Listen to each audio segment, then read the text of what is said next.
আমার গোরা গুণ গুণ কহনে না যা কান চলা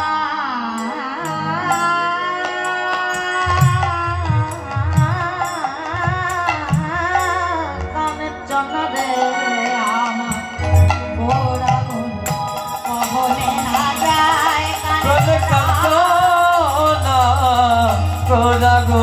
গোরা গুণ কহনে না যায় প্রাণ কান্দনা গোরা গুণ কহনে না যায় আমার গোরা গুণ কহনে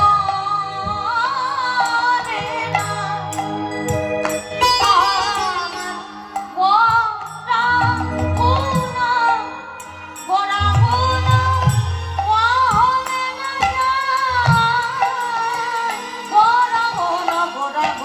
গোরা গুণ কহনে না যায়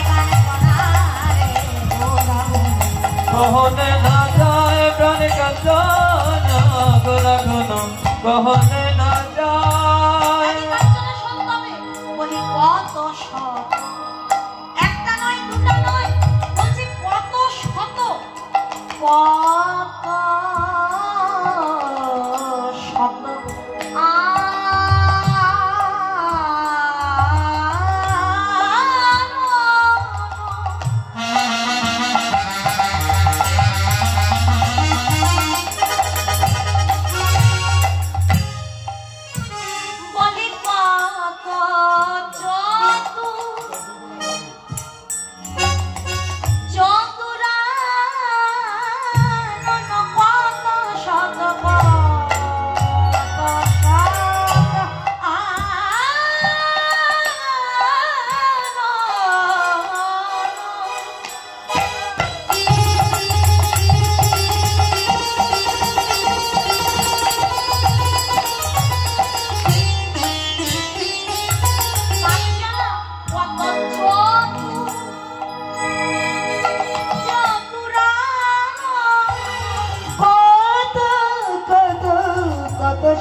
গোরা গুণ কহনে না যায় প্রাণ কান্দনা গোরা গুণ কহনে না যায় বলা তো যায় না বলা তো যায় না একে বদনে বলা তো যায় ওরে একে বদনে বলা তো যায় না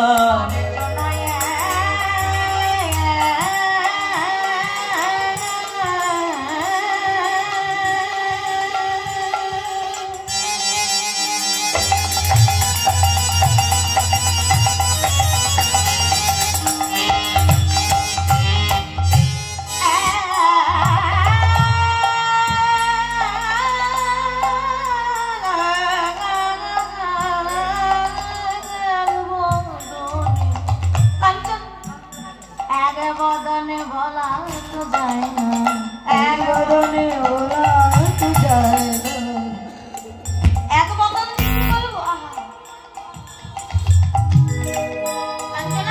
আমি এক বদনে কি বলবো বলছি কত শত আনন্দ কত চতুর এই গুণের কথা চতুরানন অর্থাৎ চারটি বদন কার ব্রহ্মা ব্রহ্মার চারটি মাথা চারটি মাথা যদি থাকে তাহলে চারটি বদন রয়েছে তাই বলছে চতুরানন যিনি ব্রহ্মা যার চারটি বদন দিয়ে আমার গৌর হরির গুণের কথা বলে শেষ করতে পারে না কাঞ্চনা চারটি বদনের চাইতেও আরো একটি বদন বেশি কে পঞ্চানন যার 5টি বদন রয়েছে। কে? মহাদেব। 5টি মাথা, 5টি মাথাতে একটি একটি বদন থাকলে 5টি বদন। তাহলে ওই 5টি বদন দিয়ে আমার গৌর গুণের কথা বলে শেষ করতে পারে নাই। আর কাঞ্চনা আমার একটি বদন দিয়ে আমি কি বলবো?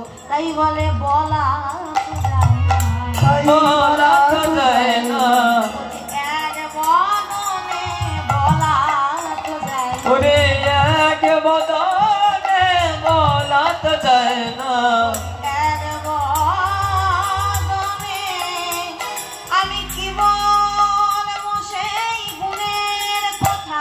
আমার এক বদন দিয়ে আমি কি বলবো সেই গুণের কথা? এক বদন দিয়ে আমি কি বলবো সেই গুণের কথা? আমার এক বদন দিয়ে বলা তো যায় না, বলা তো যায় না। গোরা গুণ কখনে না যায় প্রাণ সজনী, গুণ কহনে না যায় প্রাণ সজনী, গুণ কহনে না যায়। বলা সম্ভব না। কেন? ওই যে বলেছেন রাধা কৃষ্ণ এক আত্মা, দুই দেহ ধরি অনন্তে বিলাস রস আস্বাদন করি। বলে সেই দুই একেবে এবার হলেন চৈতন্য গোসাই, ভাবাস্বাদিতে দোহে হইলেন এক ভাই। কি বলছেন? রাধা কৃষ্ণ এক আত্মা, বলা যাবে কি করে? একজনের গুণের কথা না হয় বলা যায়, কিন্তু এখানে তো একজন নয়। এবার কি বলছেন? রাধা কৃষ্ণ আত্মাই এক, কিন্তু দেহ দুটি ভিন্ন ভিন্ন। ভগবান কি করেছেন? একটি পুরুষ দেহ, একটি প্রকৃতি দেহ, একটি জীবাত্মা, একটি পরমাত্মা, একটি ভক্ত, একটি ভগবান, একটি রাধা, আর একজন কৃষ্ণ। বললেন দুখানা দেহ, তাহলে বাবা ভগবানের কি প্রয়োজন করেছিল যে এক থেকে ভিন্ন হয়ে দুই হতে হবে? কি প্রয়োজন করেছিল? ভগবান এক হয়ে আসতে পারত না? তার কি ক্ষমতার কোনো অভাব আছে? ভগবানকে কেন জীবাত্মা তৈরি করতে হলো? বলছে রাধা রানী তো কোনো আলাদা শক্তি নয়, ভগবানেরই আরেকটি শক্তি, যাহাকে বলা হয়েছে আহ্লাদিনী শক্তি। আমি যদি মনে করি যে রাধা রানী হলো আলাদা শক্তি, তিনি আলাদা একটা মানুষ, বলছে মূর্খ, এটা বোকামি। তিনি কোনো সামান্য মানুষ নয়, তিনি ভগবানের আরেকটি অংশ, যাকে ভগবানের নিজ দেহ থেকে আলাদা করেছে।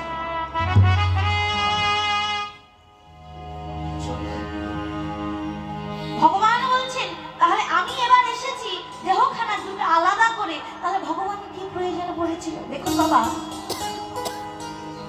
পিতা থেকে যতক্ষণ পর্যন্ত পুত্রের জন্ম না হয়েছে, বাৎসল্য প্রেমটা কি আস্বাদন করা যায়? পিতা থেকে ভাগ হয়ে যতক্ষণ পুত্রের জন্মটা না হয়েছে, বাৎসল্য প্রেমটা কিন্তু আস্বাদন হয় না।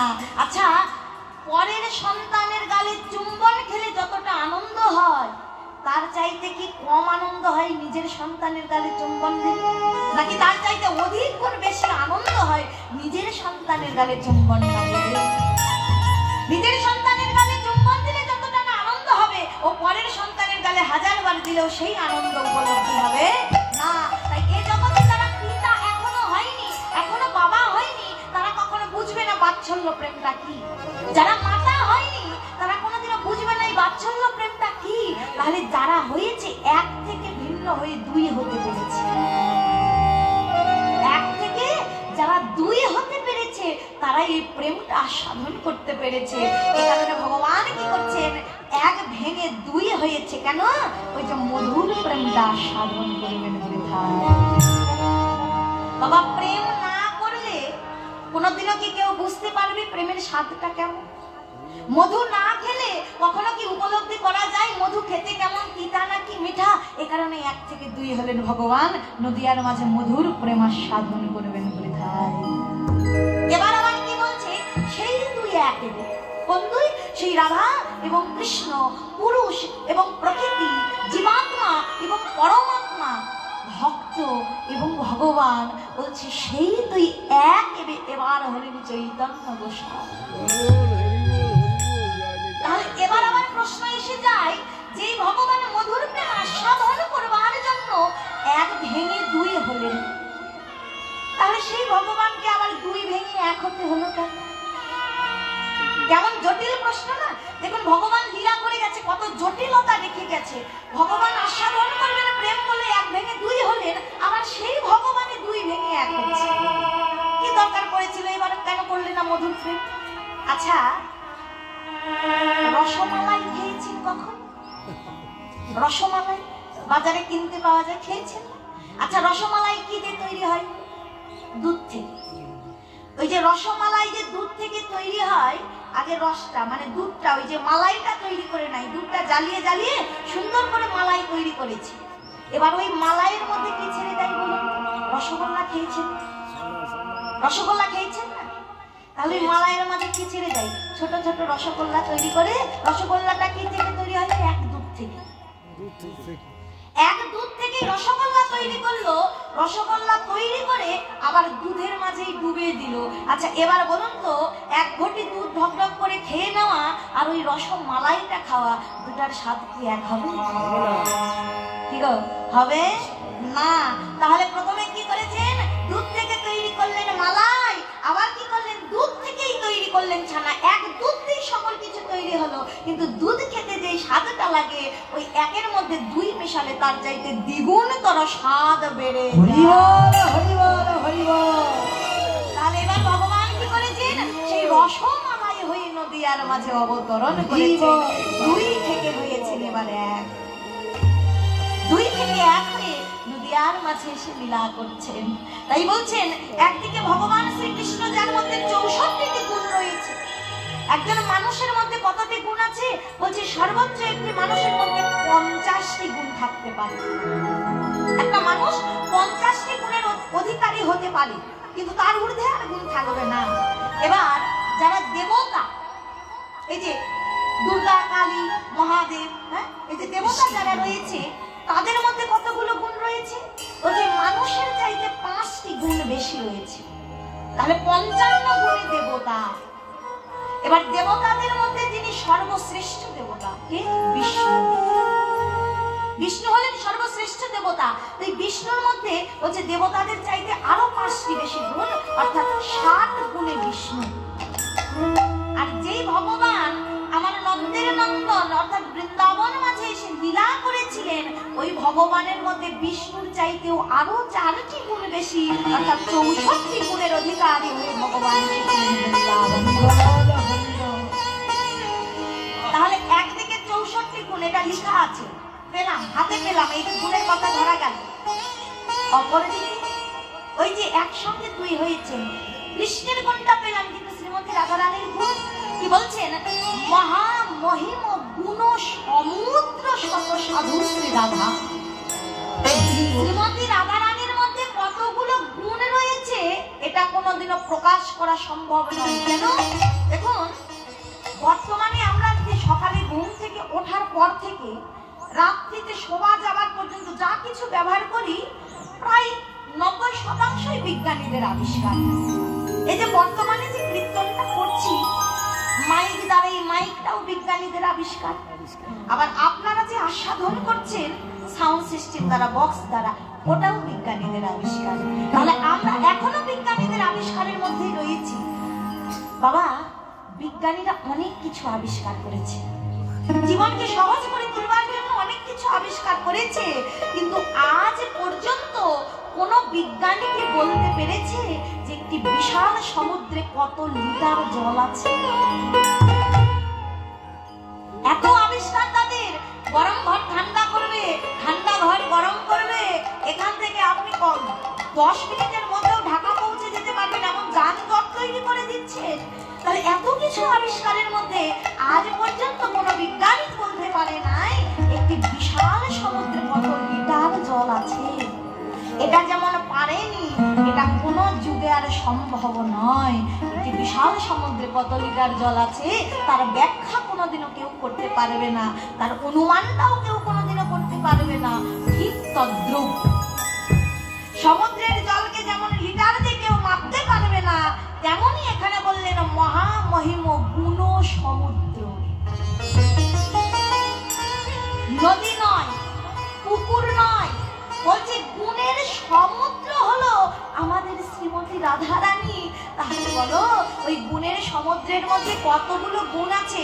ভগবানের গুণ তো গণনা করে পাওয়া যায়, 64টি ভগবানের গুণ, কিন্তু রাধারানীর মধ্যে কতগুলো গুণ আছে এই গুণ কেউ কোনোদিনও বলে শেষ করতে পারবেন না। তাই বলছে এক হয়েছে, তাই গুণের কথা আমি কি বলবো বল?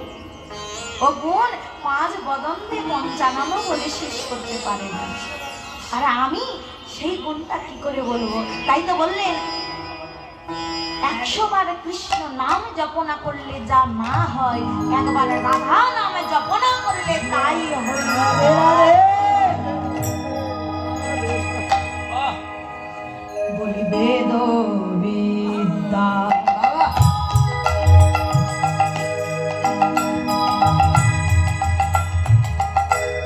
দুহুত জানতয়, বেদ বিদ্যা দুহুত জান।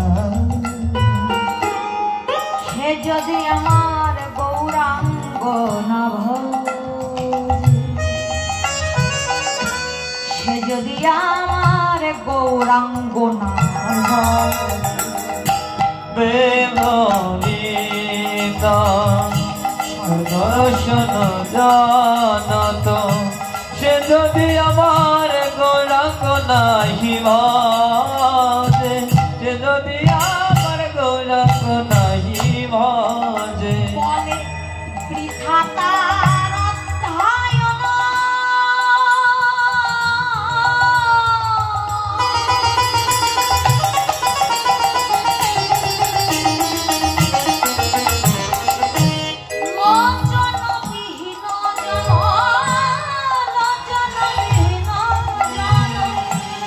দরপনে অন্ধের কি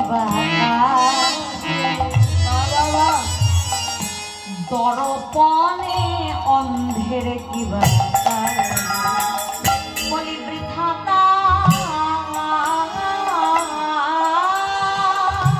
বলি বিধাতা অধ্যয়ন,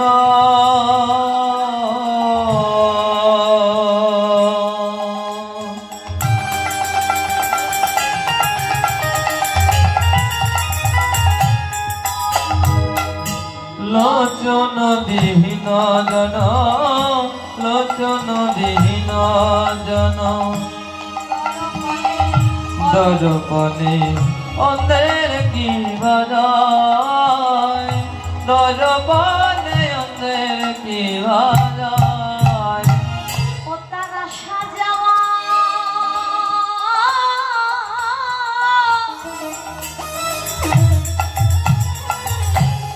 আশা যাওয়া কেবল সারে কেবল সারে হইল,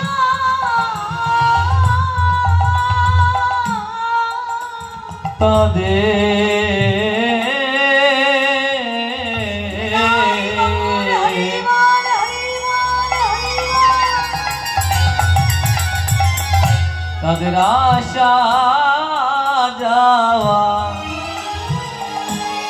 সার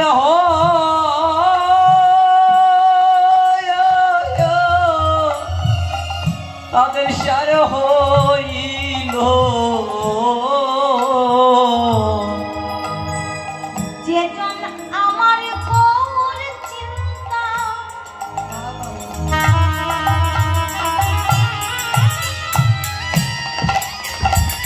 আমার গৌর চিন্তা না করিল,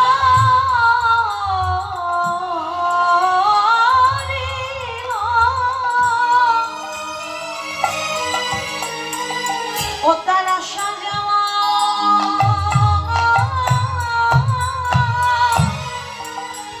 যাওয়া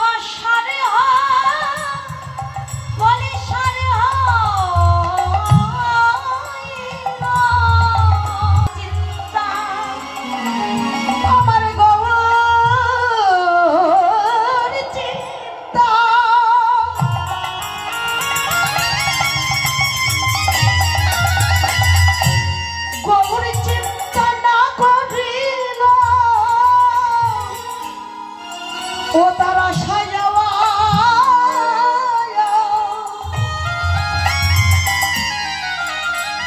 এভাবে সার হইল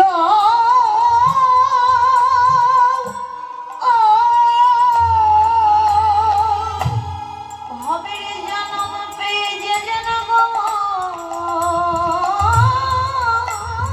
চিন্তা